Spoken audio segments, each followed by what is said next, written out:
New at 10, a new report shows short supply is driving up housing costs in the Metro Denver area.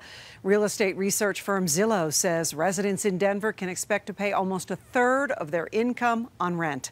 Well, that's the 9th highest among large U.S. metro areas. The report also shows rent rates in our area rose 10% over the past year alone. CBS 4's Howard Nathan reports the rent is so high, some can barely make ends meet. If you're Bobby Deaton, your cupboard we got a little bit of food in our cupboards is almost bare. Bobby lives at the Lucky You Motel in Inglewood. His 2-bedroom apartment with a tiny kitchen rents for $384 a week. He shares it with his wife and a roommate. Anywhere I go within just the last year, it seems like everything's almost doubled. Bobby's a painter, his wife's a cashier, and his friend chips in when he can. One paycheck ain't gonna cover it.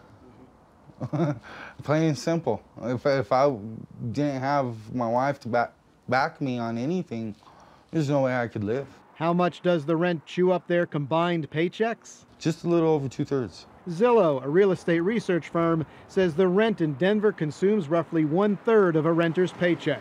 A short housing supply is adding to the affordability crunch.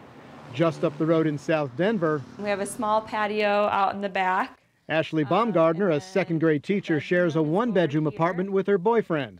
Their rent tops $1,300 a month.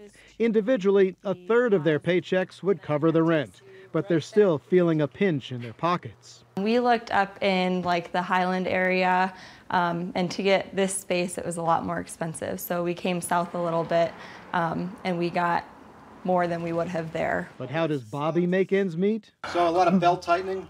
Oh, yeah, we're strangling ourselves to death. Howard Nathan, CBS 4 News.